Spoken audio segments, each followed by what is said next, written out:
Hi, I'm Rizwana Rumani from the Department of Psychology at Stellenbosch University, and I'm speaking with Professor Anita Bosch from the Business School.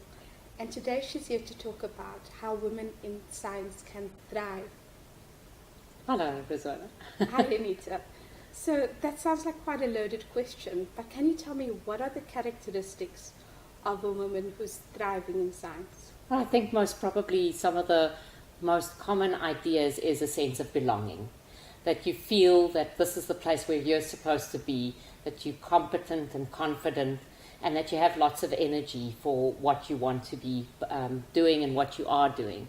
The confidence bit is obviously quite important, but confidence we know cannot be built if you're also not supported in that what you're doing.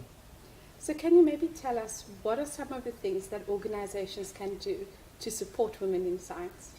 Most probably, two of the most important workplace-specific issues are to invite women to engage in larger science projects, usually those with large data sets, cross-national studies, for instance, or large national studies, where there's a group of scientists working together and usually prediction of a high number of publications. That's one way of upping science output. The second issue is to consider where you apply women researchers in departments.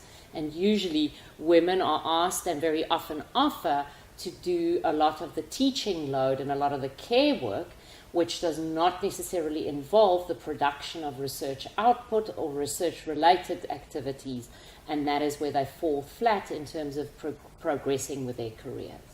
So it sounds as if women still very much take a back seat in science, and they do more the behind-the-scenes work and teaching, which is regarded as more care work, so traditional roles still.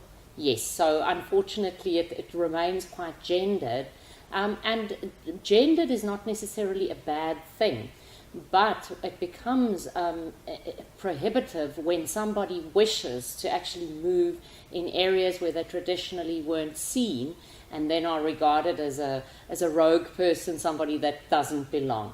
And that's what we're trying to guard against, to open up opportunities for women to participate and to utilize and display their skills, because they do have them and they can be very proud of them as well. It sounds as though mentorship may be quite important. Mentorship is important, but I find very often that mentorship has to be coupled with sponsorship. In other words, a person that opens doors for you, and that very often lies with men. In my career, what I've found is that much older men that are already well progressed and well established as researchers are very often the ones that are quite open to collaborating and mentoring younger women and allowing them into spaces where perhaps previously they wouldn't have had opportunities. Thank you so much, Anita. This was a wonderful discussion. Thank you very much.